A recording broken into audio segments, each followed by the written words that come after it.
everyone. Hope you all are doing very well. Welcome back to the second session of probability. In the first part, we have discussed about the meaning of probability. क्या definition होती है? What is the range of probability? इसका formula क्या है? How to find the probability? और हमने कुछ activities के through questions किए थे, basic questions. In today's part, we are going to talk about the card problems. So friends, this is a pack of 52 cards, playing cards. I hope सबने ये cards खेले या at least देखे तो जरूर होंगे, right? First of all, I'll talk about all the types. A kind of a tree I'm going to draw over here, जिसमें सारे types पे discuss करूंगी. कितने type के cards हैं, कौन से red cards हैं, कौन से black cards हैं. Then we'll proceed with the questions. So total there are 52 cards which are divided into 4 suits and each suit contains 13 cards. तो ये 4 suit हैं heart. This is the symbol of heart, friends. There are 13 cards of heart. Likewise, diamond का symbol ये है. Diamond में 13 cards होते हैं. This is the club and this is spade. Clearly you can see these both are red in color. So total red cards हुए 26. Likewise जो last 2 suits हैं they are black in color. और इसी तरह total black cards भी कितने हो गए हमारे पास 26. Further every suit contains an ace card. Ace card होता है A card class friends. तो आपके पास total ace cards हो जाएंगे 4. चारों सूट में से एक एक एस कार्ड हुआ. That is why I have written over here total ace cards are 4. Next we have face cards. Friends ये तीनों J, K and Q these are called face cards. Clearly इन पर faces हैं. That is why these are called face cards. Her suit में आपको ये तीनों cards मिलेंगे. Heart के पास J, K और क्वीन है. इसी तरह डायमंड के अपने जैक, किंग और क्वीन है. Therefore total face cards हमारे पास 4 suits हैं and there are 3 face cards in every suit. That is why total face cards कितने हो जाएंगे आपके 3 cards into number of suits. So that is why there are 12 face cards in total. Alright? I hope आप सभी को ये cards की सारी टाइप्स क्लियर हो चुकी हैं. अब हम स्टार्ट करते हैं कार्ड पर based questions. So the first question is a card is drawn from a pack of 52 cards. Find the probability that this is a red card. Friends आपको ये जो कार्ड आपने ड्रॉ किया है आपको चेक करना है इसकी क्या प्रोबेबिलिटी है, क्या चांसेस हैं that it is going to be a red card. So let's check its solution. So here in the solution मैंने E एक ऐसा इवेंट ले लिया. फ्रेंड्स हम प्रोबेबिलिटी हमेशा एक इवेंट की फाइंड करते हैं. तो यहाँ मैंने for convenience I have used the notation E. मैंने E इवेंट कैसा कंसीडर किया जो हमारे क्वेश्चन की रिक्वायरमेंट है. गेटिंग अ रेड कार्ड ये मेरा एक इवेंट हो गया और मैंने इसको डिनोट किया using the capital letter E. तो E मेरा इवेंट हो गया गेटिंग अ रेड कार्ड. अभी इनिशियली इंट्रोडक्शन में हम पढ़कर आए हैं there are 26 total red cards. तो मैंने लिखा we know red cards are 26. तो मेरे फेवरेबल आउटकम्स फ्रेंड क्या हो गए as per the requirement of question. मेरे फेवरेबल आउटकम्स हो गए हैं 26 इन काउंट. टोटल आउटकम्स होंगे हमारे हमें पता है टोटल पैक में कितने कार्ड्स होते हैं. क्वेश्चन में भी ओवर ये गिवन है there are 52 cards in a pack. तो टोटल आउटकम्स यहाँ हो गए हैं 52. अगर आप रिकॉल करें formula to find the probability of any event वो था number of favourable outcomes divided by number of total outcomes. तो यूजिंग द सेम फॉर्मूला हम करेंगे. फेवरेबल आउटकम्स फ्रेंड्स मेरे हैं 26. तो मैंने न्यूमरेटर में लिखा 26 और डिनोमिनेटर में आते हैं आपके टोटल आउटकम्स जो कि यहाँ है वैल्यू 52. अगर आप कैंसिलेशन करेंगे सिंप्लीफाई करके आपको मिलेगा probability 1/2. This is the probability of getting a red card. Now the question 2 is a card is drawn from a pack of 52 cards. Again एक कार्ड ड्रॉ किया गया है from a pack of 52 cards. You have to find a probability that the card drawn is a king. अब हमें king requirement है. Friends, you have to decide as per the situation, as per the statement कि आपको event को क्या consider करना है. जो आपके क्वेश्चन की डिमांड होगी उसी के अकॉर्डिंगली आप अपने इवेंट को डिसाइड करेंगे. So I have assumed here let A be the event of getting a king.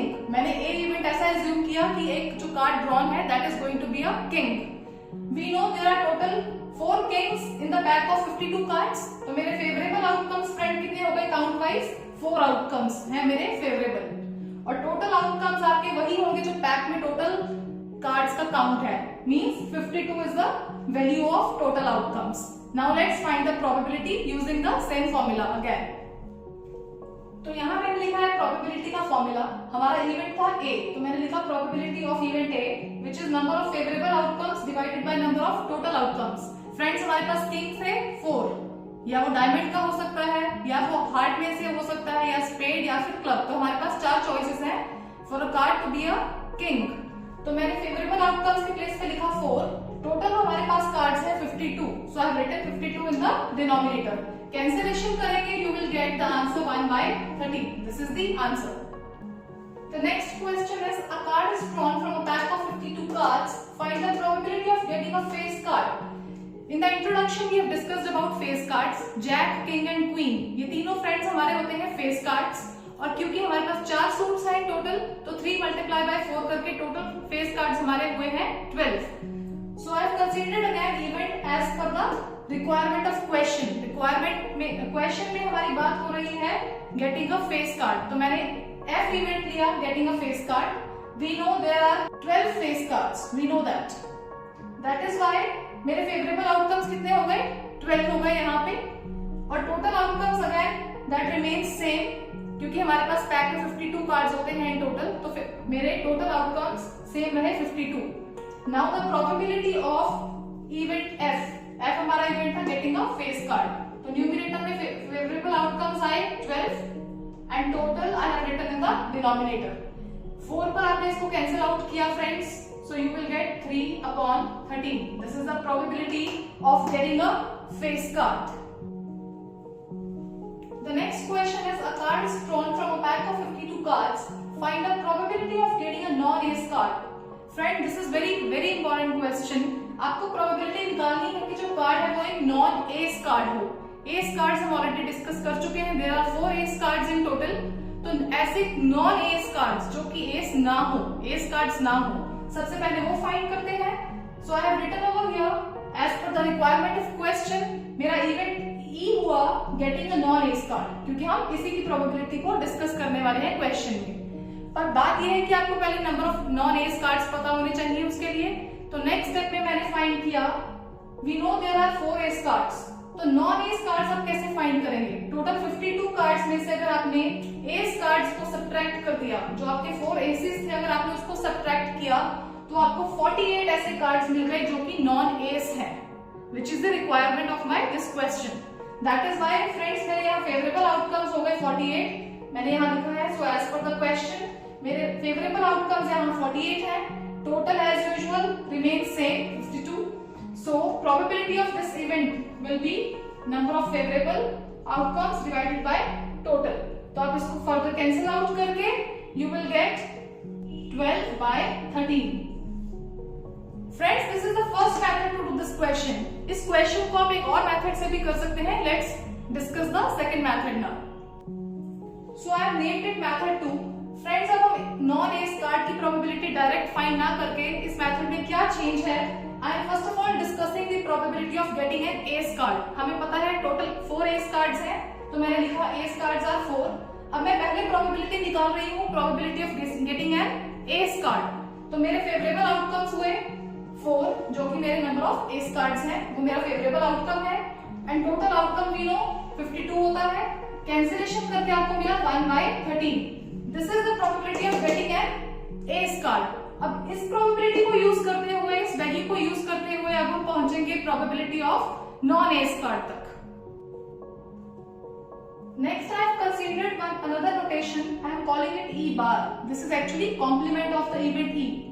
ई का ऑपोजिट होना that refers to E complement.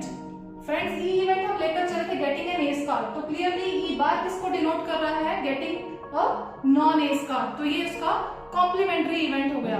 So we can say E and E bar, they are actually the complementary events। Fine। अगर E आपको denote कर रहा है getting an ace card, तो E बार है getting a non ace card.